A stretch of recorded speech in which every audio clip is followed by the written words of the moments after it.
étoiles sur ta tête. Et tu vas dire avec moi, Saint-Esprit, je déclare la grâce, la bénédiction, la faveur sur ma vie.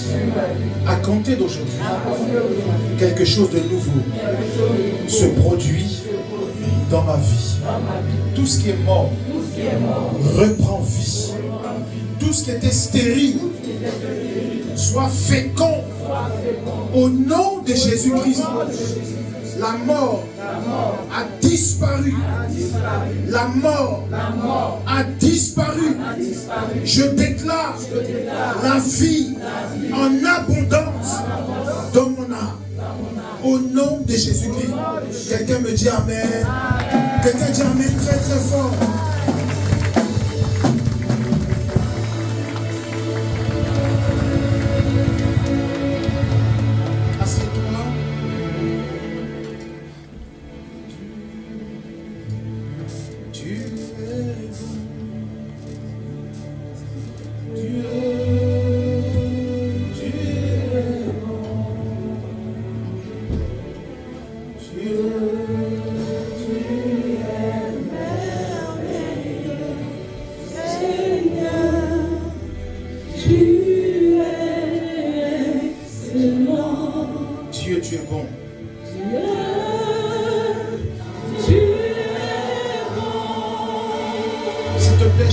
Tu es assis, quelque chose est sur le point d'arriver.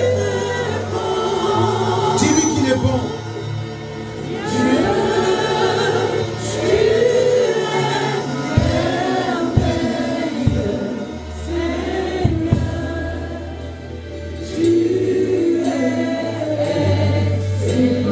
Excellent, excellent.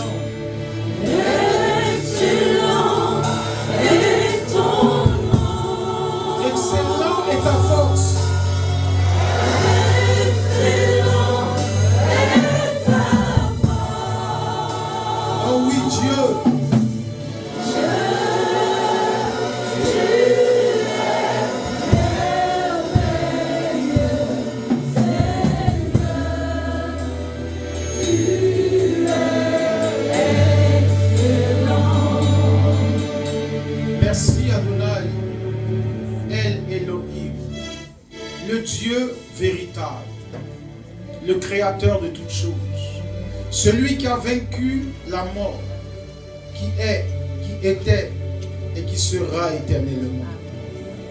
La Bible déclare que tu es dans le commencement. La Bible dit que toute chose a été faite par ta parole. Rien de ce qui a été fait en dehors de ta parole.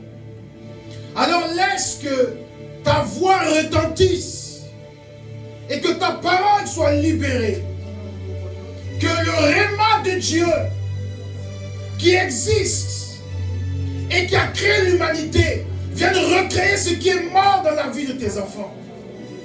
Je prie que la parole créatrice qui a dit que la lumière soit et la lumière fut, qu'aujourd'hui elle répare les foyers qui sont brisés, qu'elle restaure les vies qui sont déstabilisés, que tous ceux qui vivent la dépression, l'oppression, la manipulation, de la sorcellerie, de l'envoûtement et des liens générationnels, par la puissance de Jésus-Christ, soient libérés.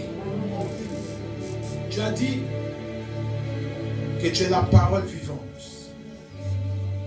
Alors que ton nom soit glorifié. Dans le nom de Jésus-Christ. Amen. Est-ce que quelqu'un peut acclamer Jésus?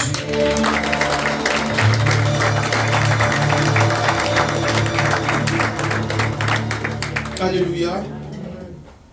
Que la grâce de Dieu soit sur nous. Dis avec moi la théophanie de Dieu. La théophanie de Dieu. Alors, qu'est-ce que la théophanie? C'est un mot grec. Théophanie qui signifie la manifestation de Dieu visible.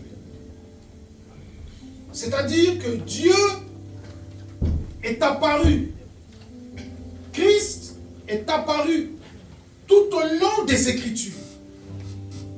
Depuis la Genèse, Christ était là.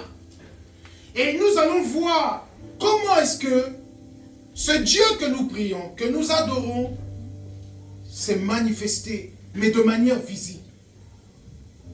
Par des personnages et aussi par des symboles.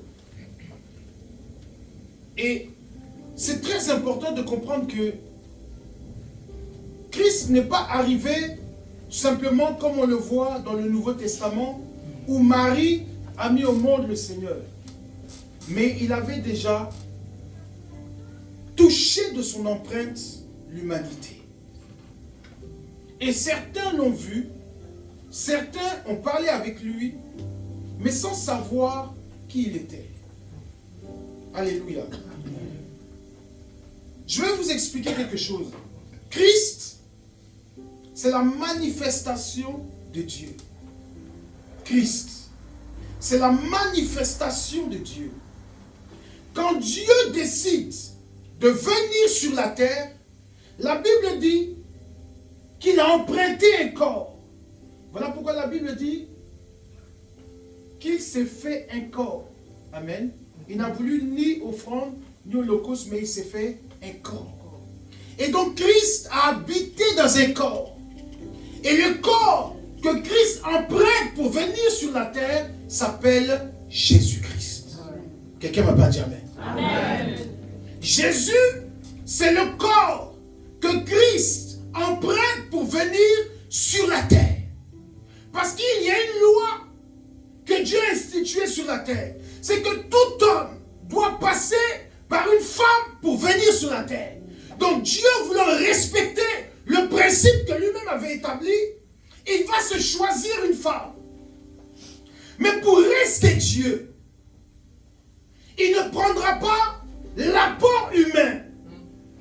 Mais la Bible déclare que cette femme va être couverte par la vertu de l'Esprit. Amen. Et elle va concevoir. Donc Marie devient une mère porteuse. La première mère porteuse de l'humanité, c'était Marie. Amen. Jésus n'avait pas l'ADN de Marie.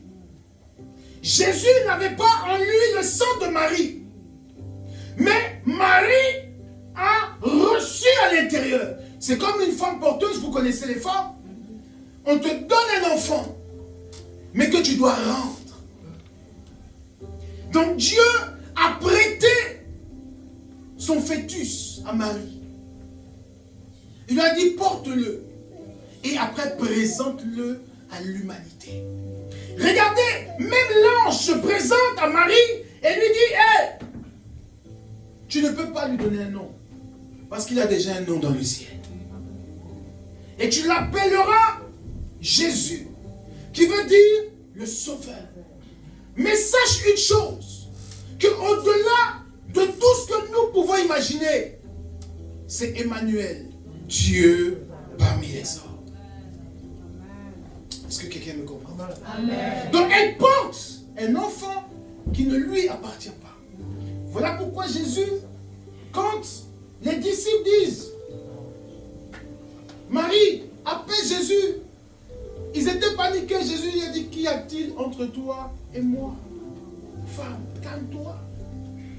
Mon heure va encore arriver. C'est un grand mystère que nous allons percer aujourd'hui. Genèse chapitre 14, à partir du verset 18.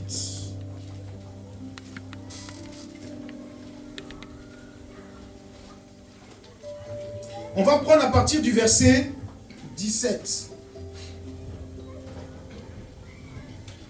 Et nous allons aller doucement. Alléluia. Amen. Je lis la parole de Dieu. Genèse 14, verset 17.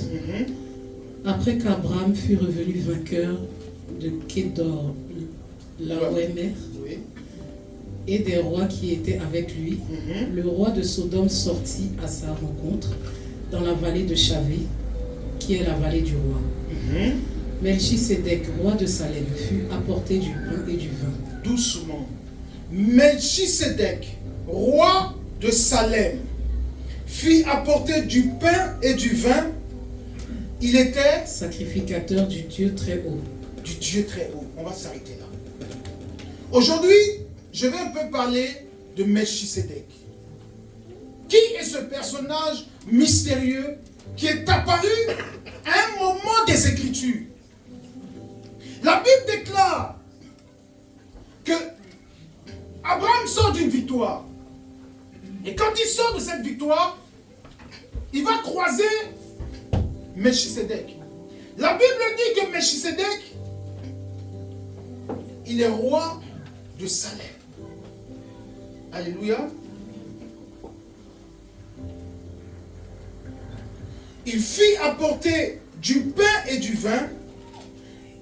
Il était sacrificateur du Dieu très haut. Je vais être précis. Quelqu'un me dit Amen, je commence. Amen. Non. Quelqu'un me dit Amen, bien je parle. Amen. Vous savez, lorsqu'on regarde sur le plan géographique, sur le plan territorial et terrestre, Salem n'existe pas. Salem n'est pas un territoire terrestre. Mais Melchisedec se présente comme étant le roi de Salem. Mais quand vous regardez, vous parcourez les Écritures, Salem n'est mentionné nulle part. Et même historiquement parlant, Salem n'existe pas sur la terre des hommes. Donc il vient d'un royaume qui n'est pas terrestre, mais il vient d'un royaume qui est céleste. Amen. Donc lorsqu'il se présente à Abraham, il se présente venant d'un royaume qui est en haut et non en bas. Donc Melchisedec est quelqu'un qui est quoi? Descendu. Amen. Est-ce que quelqu'un me comprend? Melchisedec vient d'en haut et il descend. Et quand il descend, il vient célébrer la victoire d'un homme. Mais quand il arrive, il se présente avec deux choses. Il se présente avec le pain et il se présente avec quoi? Le vin. Alors je me suis posé la question, j'ai dit à Dieu, d'où viennent ces choses? D'où vient le pain et d'où vient le vin, sachant qu'il ne vient pas de chez nous? Il ne vient pas de chez nous. Or la Bible déclare que quand nous lisons le livre de l'Apocalypse, il y a un agneau qui a été immolé avant la fondation du monde. Donc, il y a un agneau qui est mort avant même qu'on puisse connaître celui qu'on appelle Jésus. Et dans le ciel, les gens l'adorent. Et Melchisedec, roi de Salem, descend avec la coupe. À l'intérieur, il y a du sang et il y a du pain. Mais regardez ce qui va se passer, qui m'intéresse. Melchisedec est sacrificateur du Dieu très haut.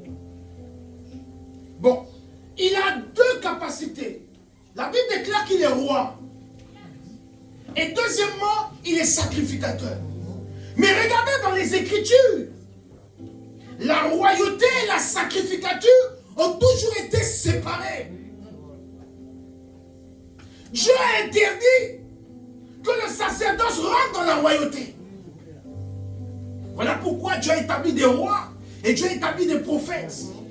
Et Dieu permet que ceux qui ont la sacrificature, qui ont le sacerdoce, puissent venir oindre des rois. Mais lui, il est roi et en même temps il est sacrificateur. Quelqu'un ne m'a pas dit amen. Amen. Je suis en train de vous présenter un personnage. Et quand on regarde dans les Écritures, personne, je dis bien personne, n'a eu ce mandat de manière terrestre. David était roi. David avait un prophète avec lui. Salomon était roi. Salomon avait un prophète à ses côtés. Tous les rois. Voilà pourquoi, lorsque Saül a osé, en tant que roi, faire un sacrifice, Dieu l'a destitué. Et c'était réservé aux sacrificateurs. Donc on ne pouvait pas entrer dans un ministère comme ça. Donc même si le prophète n'est pas là, laissez le sacrifice. Mais lui, il a osé entrer dans ce qui était interdit. Mais lui, Melchisedec, il a sacrifié un agneau. Il vient avec le sang et il vient avec le pain. J'aimerais vous dire, dans les Écritures, lorsqu'on présente le vin, sachez que c'est le sang de Christ. Amen. Le sang de Jésus a le goût du vin. Non, quelqu'un va pas dire amen. Parce que je vais commencer à pousser. J'ai dit, le sang de Jésus a le goût du vin. Regardez la preuve. Jésus arrive aux noces de Cana. Qu'est-ce qui se passe? Il manque du vin. Alléluia. Jésus dit, apportez-moi 6 jarres. Le chiffre 6 qui représente l'homme. Dieu va remplir. Et la Bible déclare que c'était le premier miracle. Dieu transforme l'eau en vin. Mais regardez, les hommes boivent le vin. Et qu'est-ce qu'ils disent? Il dit, mais quand on arrive d'abord dans les fêtes, on donne d'abord le bon vin. Et après le moins bon. Mais vous apportez le bon vin à la fin. Mais écoutez, Jésus a transformé l'eau en vin. Mais le vin dont il était question, c'était le sang de Jésus-Christ. Et le sang de Jésus a le goût du vin. Parce qu'en fait, dans le sang de Jésus, il y a la vie. C'est pour cela que Jésus dit, ceci est mon sang. Il prit la coupe de vin. Il dit, ceci est mon sang. Mon sang n'est pas comme le vôtre.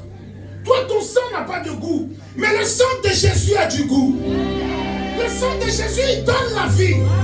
Le sang de Jésus ressuscite les morts. Le sang de Jésus emmène à l'existence ce qui n'existe pas. Alors, Melchisedec va présenter le vin et le pain. Et il va bénir l'Éternel. Et il va dire qu'il bénit la vie d'Abraham. Et il bénit le Dieu très haut. Regardez, j'aimerais cet après-midi ouvrir une parenthèse qui va donner du sens à la personne de Melchisedec. Quand nous parlons de Christ, lorsqu'il arrive sur la terre, la Bible déclare qu'il a fait de nous des rois et des sacrificateurs. Ça dit que Jésus, lui, il a le mandat. Parce que lui, Jésus, était roi et il était sacrificateur. Mais regardez-moi ce qui m'a choqué. La Bible déclare que quand Jésus se présente, il est sacrificateur selon l'ordre de qui? De Melchisedec. Mais c'est grave. Jésus, lui, se présente en tant que sacrificateur. Mais il vient d'une lignée. Pas d'une lignée terrestre, mais d'une lignée spirituelle. Parce que tous les sacrificateurs de la Bible sont selon l'ordre de qui? Aaron. Donc, tous les sacrificateurs viennent de l'ordre d'Aaron. Selon la loi mosaïque. Mais lui, lorsqu'il arrive, Jésus, il ne rentre pas dans l'ordre terrestre que nous avons vu selon les Écritures, mais il vient selon l'ordre de Melchisedec. Alors je me pose la question, qui est Melchisedec pour que Christ puisse se ranger sous l'ordre de ce monsieur? Prends avec moi Hébreux 7 à partir du verset 2. Nous allons comprendre.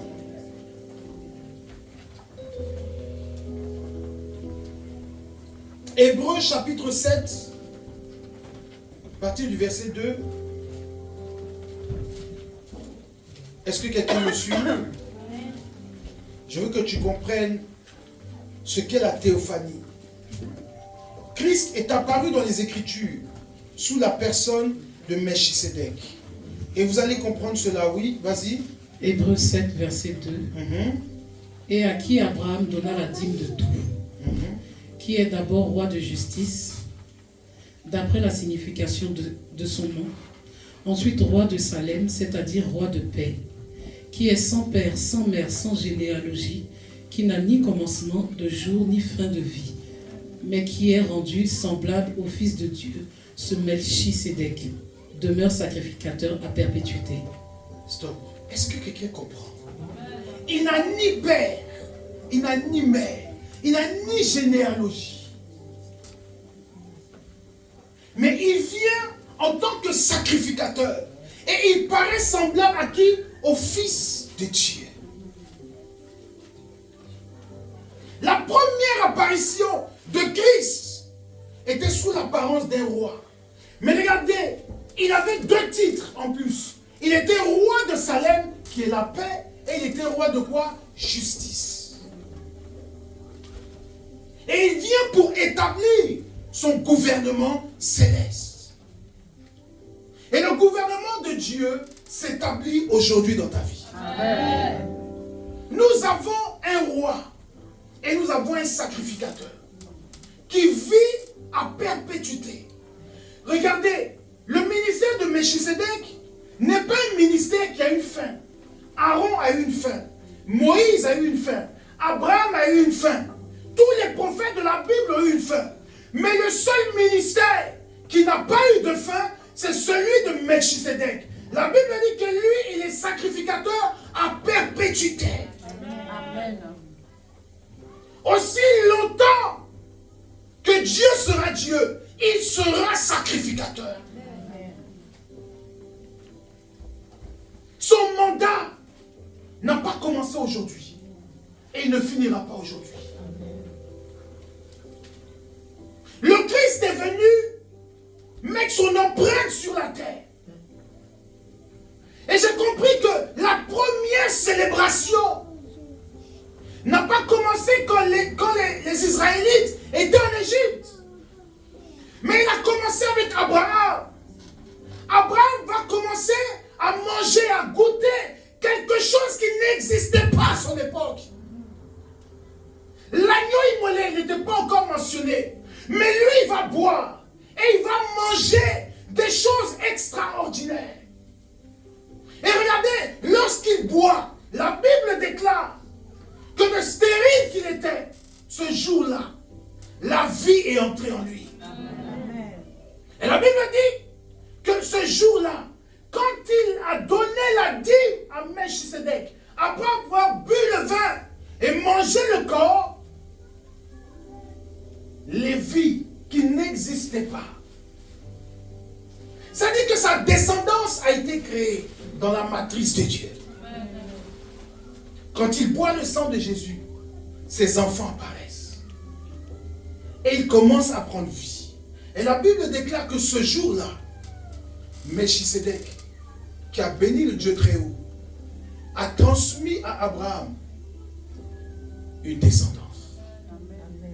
Afin que s'accomplisse ce que Dieu avait établi. Dieu a promis à Abraham de lui donner une descendance. Et Dieu, comme c'est un père responsable, lui-même il descend. Oh. J'ai dit lui-même il descend. Amen. Sous la forme d'un homme qui est visible, ne parle pas. C'est ce qu'on appelle la théophanie. Abraham voit Dieu, mais il ne sait pas que c'est Dieu. Il mange avec lui, il boit avec lui. Et tout ce qui était mort en lui reprend vie. Amen. La première célébration a été faite. Ce jour-là, Christ est mort, crucifié, flagellé, le sang a coulé. Et Melchisédek dit, je bénis le Dieu très haut, qui m'envoie sur la terre afin d'accomplir les Écritures. Et il dit, Abraham, reçois ta part. Melchisédek est un mystère. Comment peut-on comprendre qu'un homme qui n'a ni commencement ni fin, ni généalogie, ni parents, arrive sur la terre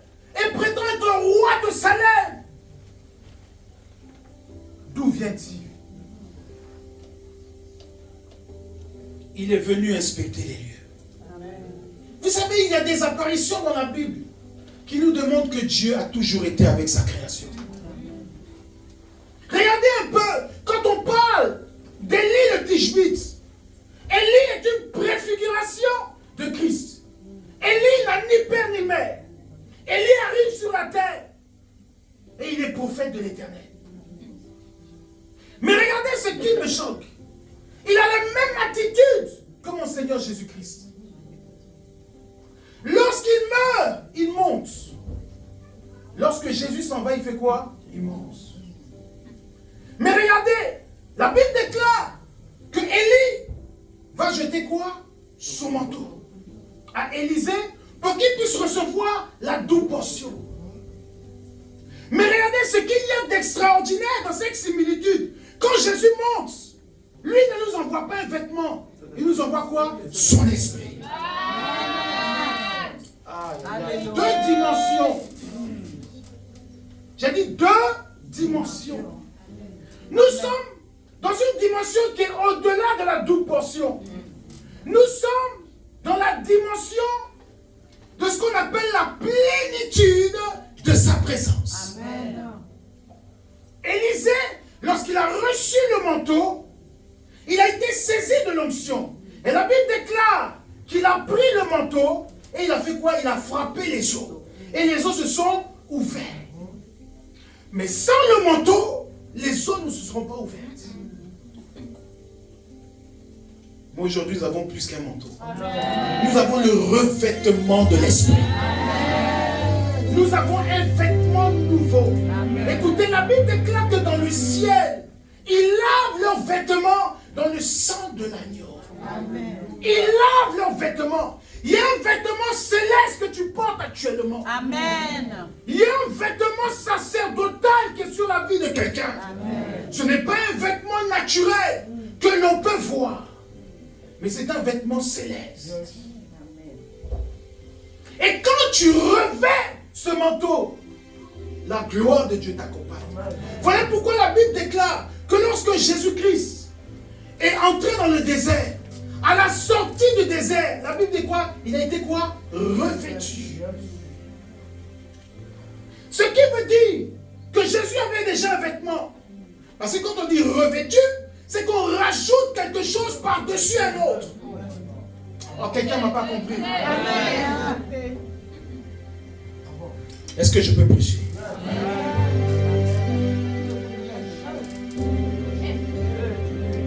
Est-ce que je peux parler à quelqu'un?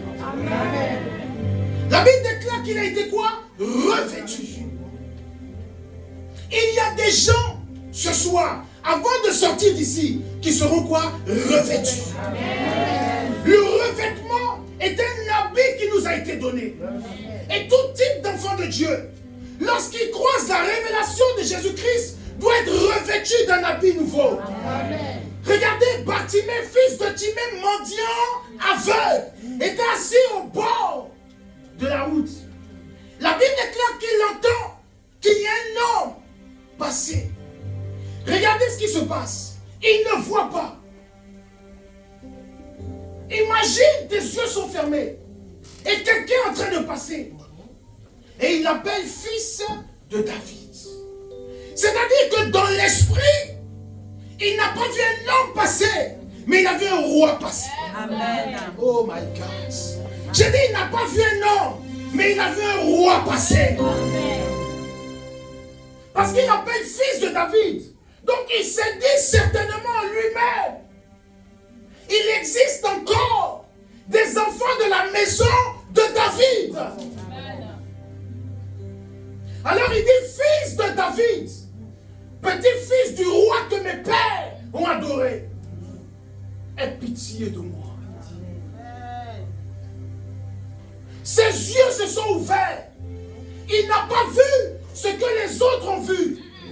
Écoutez, il y a des moments dans la vie, tu ne dois plus regarder avec tes yeux naturels. Tu dois regarder avec tes yeux spirituels. Souvent, tu peux mépriser le don de Dieu qui est en face de toi. Tu peux mépriser la grâce que Dieu t'envoie.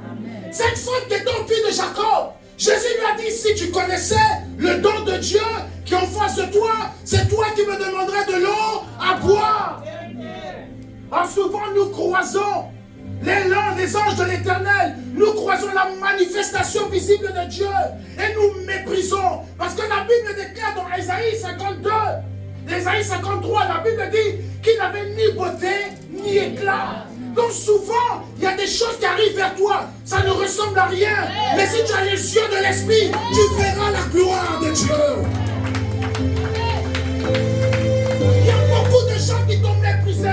Or, ils ne savaient pas que tu étais la représentation de Dieu visible. Tu étais la manifestation du Dieu invisible. Jésus, quand il arrive sur terre, il dit, celui qui m'a vu a vu le Père.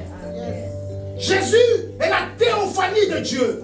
Écoutez, les autres religions n'ont pas compris. Et ils ont dit, mais si Jésus est Dieu qui était au ciel, mais la Bible dit qu'il est omniprésent, omnipotent, omniscient, il est partout à la fois. Il a la capacité de se multiplier, il a la capacité d'apparaître chez toi, d'être ici en même temps, d'être au Congo, d'être au Côte d'Ivoire, d'être au Burkina, d'être aux États-Unis, d'être en Chine, d'être en Suisse, d'être en Italie. Il est partout aujourd'hui. Il est partout.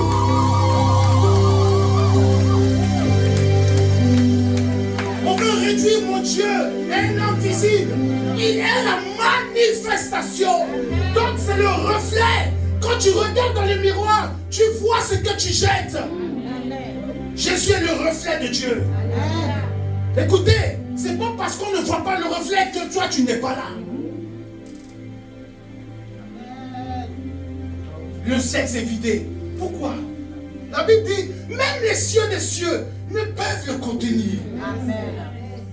Il déborde. La Bible dit que le pan de sa robe remplit le tout. Il remplit. Rien ne peut le suffire. C'est pour ça qu'il y a une portion en toi. Il y a une portion en moi. Il y a une portion en elle. Et il y a une portion en vous. Et chacun de nous, nous sommes unis, le corps de Yeshua HaMashiach. On fait des discours. Est-il Dieu, n'est-il pas Dieu? Jésus-Christ est une révélation. Jésus n'apparaît pas à tout le monde. Bartimée a vu ce que les autres n'ont pas vu. Un aveugle a vu avec les yeux de l'esprit. Tu parles de quelqu'un que tu ne connais pas. Il est Dieu. Il descend sur l'humanité. Regardez un peu le sacrifice. Jean dit, il y a eu un chaos dans le ciel. Et j'ai pleuré. De ce que personne ne fut digne d'ouvrir le livre et d'en rompre les 7 jours. Il dit, il y a eu un chaos dans le ciel. Jean a vu quelque chose qui n'était pas encore arrivé. Écoutez, je rentre dans un mystère. La première apparition s'est faite ici. Mais Jean dans la vision est dans le futur. Il est dans le futur. Écoutez, c'est pour ça que lorsque quelqu'un te donne une révélation, il peut voir ce qui va arriver 5 ans ou 10 ans. Parce qu'en fait, le spirituel est en avance sur le physique. Donc quand tu es dans une vision, tu es dans le futur. Et tu peux assister à quelque chose qui va se passer dans 10 ans, comme si c'était aujourd'hui. Et Jean assiste à une vision. Il est dans le futur, des années, au-delà même de ce que lui peut imaginer. Et il dit, j'ai vu un homme. Mais regardez, il décrit un homme comme s'il ne le connaissait pas.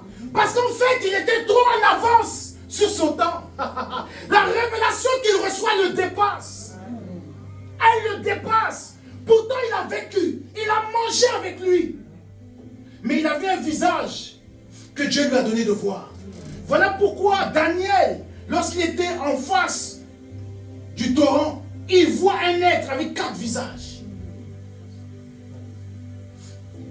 Ceux qui sont à l'est voient un lion.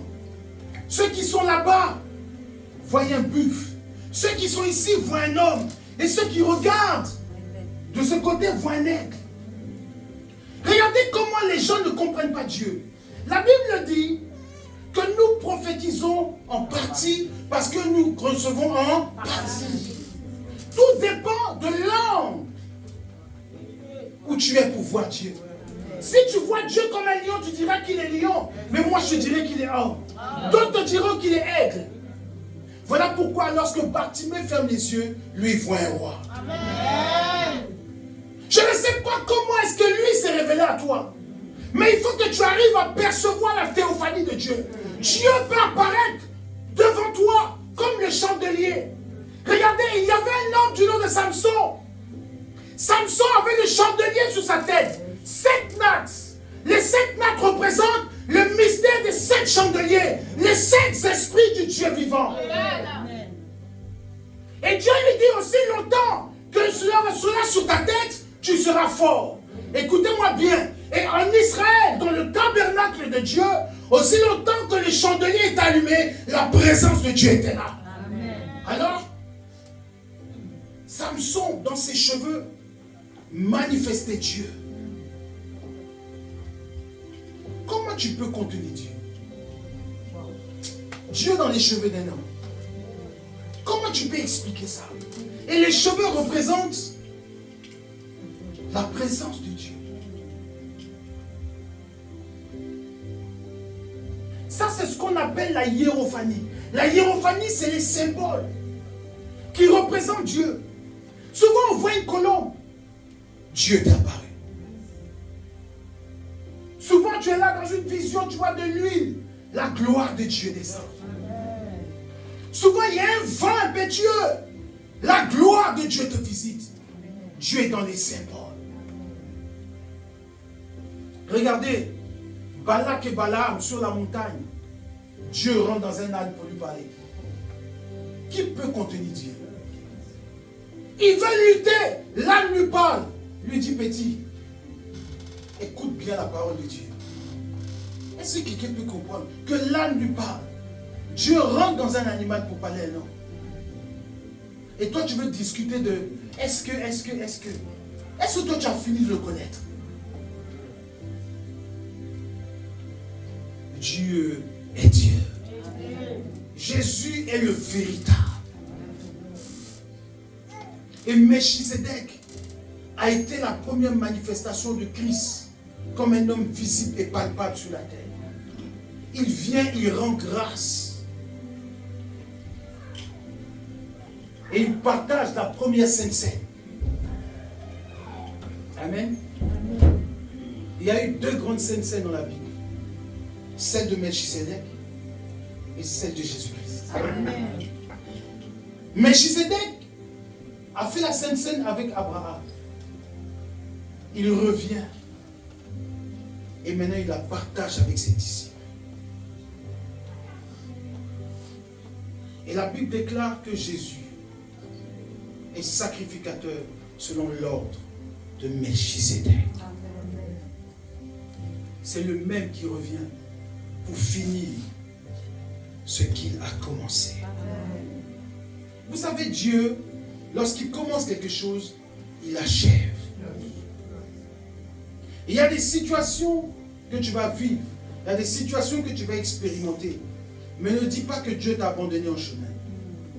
Le silence de Dieu n'est pas l'abandon.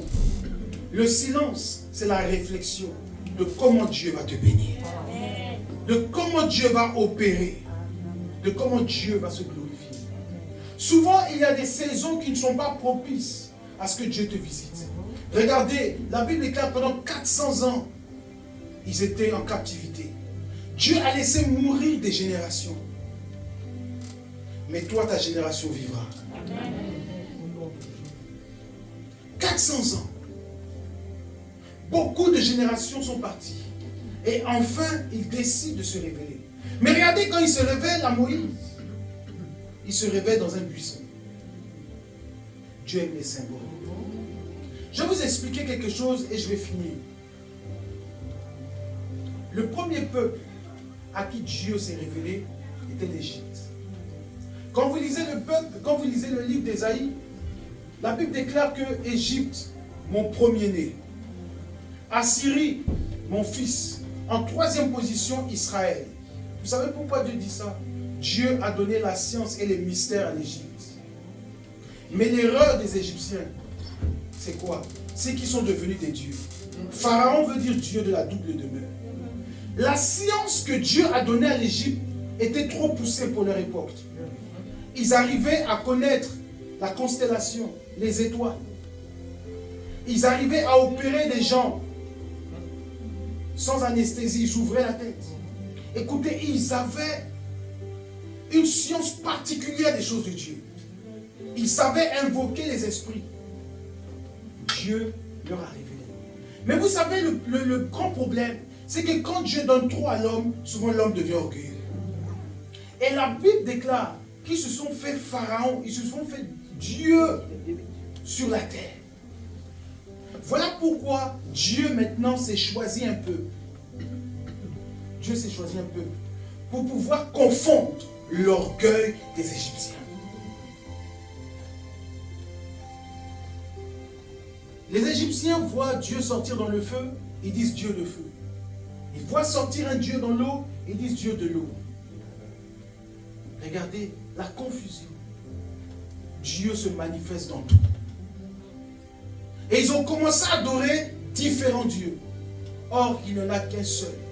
Et regardez, quand Dieu se révèle à Abraham, il se révèle comme Yahweh, le Dieu unique. Pourquoi il se révèle comme le Dieu unique? Parce qu'au préalable, les gens adoraient plusieurs dieux. Même Abraham, son père était un adorateur de la lune et des étoiles. Ils adoraient différents dieux. Donc Dieu change la stratégie. Et il dit que maintenant, il y a trop de confusion, vous allez adorer un seul Dieu.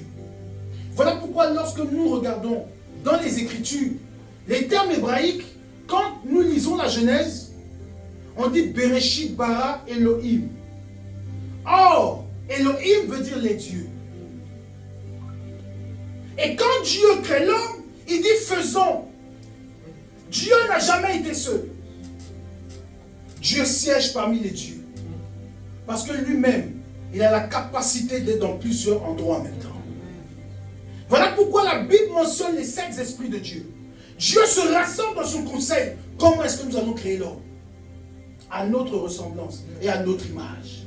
Les dieux se sont réunis ce jour-là. Oh, les dieux sont Dieu lui-même. C'est quelque chose qui est très difficile à comprendre pour certains.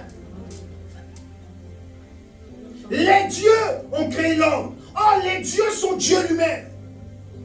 Parce que la Bible dit, au commencement était la parole. La parole était avec Dieu. Et la parole était Dieu. Quand Dieu dit que la lumière soit, l'esprit sort de Dieu. C'est Jésus-Christ.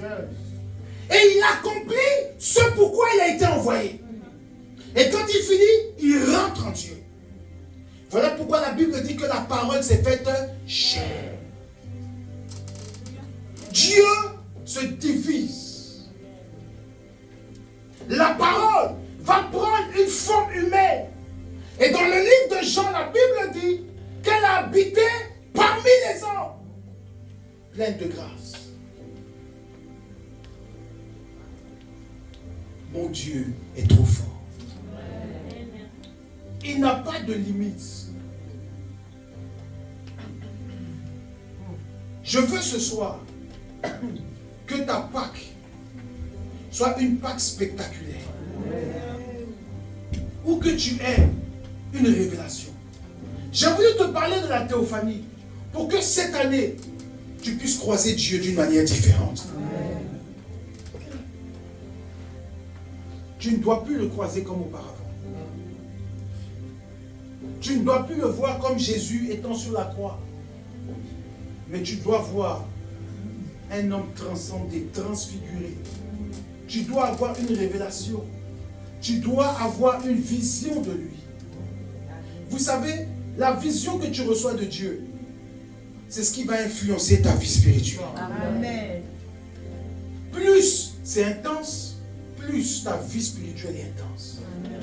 Et il est l'heure que tu reçois une visitation particulière qui va transcender ta vie spirituelle. Abraham, lorsqu'il a croisé Melchisedec, la première manifestation de Christ, il n'a pas été le même. Tout ce qui était mort en lui a repris vie. Il n'a même pas eu besoin d'entrer en contact avec Sarah pour qu'on connaisse que lui, il avait des enfants. Dieu a révélé ce qui était en lui. Il y a des choses qui dorment en toi que Dieu va réveiller. Je veux que tu te tiennes debout.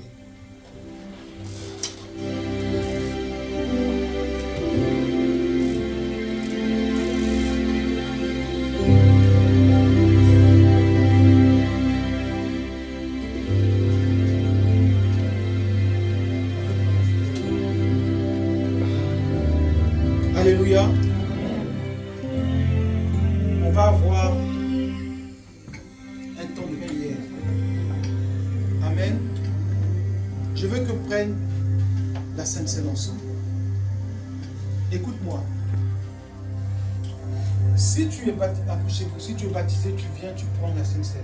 Si tu n'es pas baptisé, prends juste le sang de Jésus-Christ. Amen. Et après ça, nous allons avoir un temps de prière.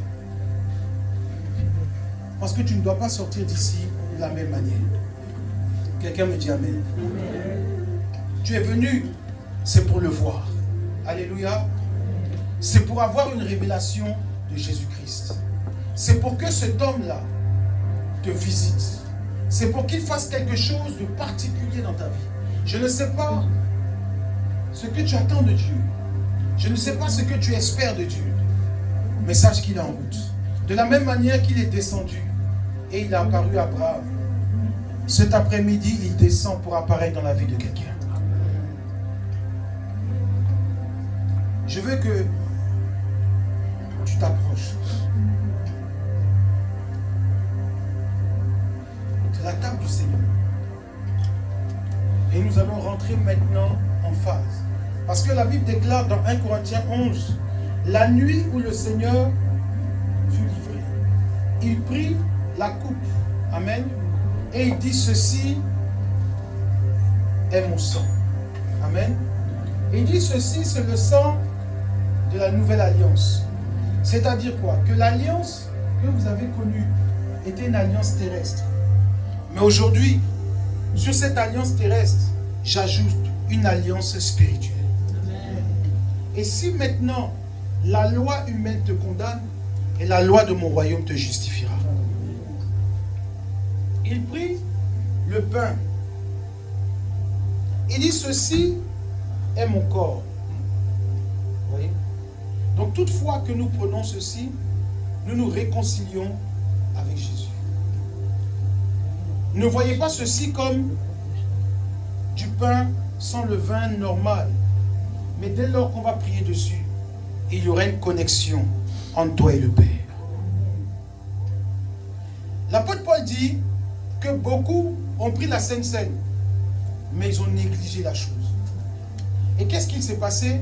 Il dit beaucoup sont tombés malades, d'autres sont morts, sont infirmes. Pourquoi? Parce que je vous ai enseigné que cette cérémonie-là est sacrée. Elle donne la vie.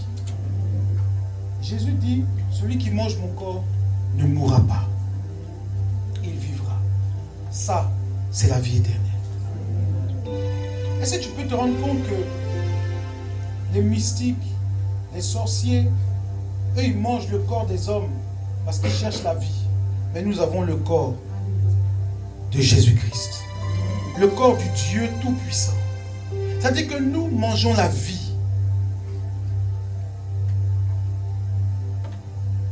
Il y a des choses, si tu les prends au sérieux, quelque chose se passera.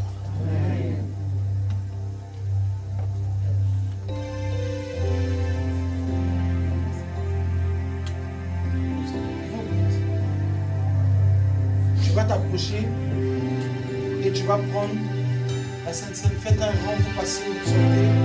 Amen. Et on va entrer dans un temps de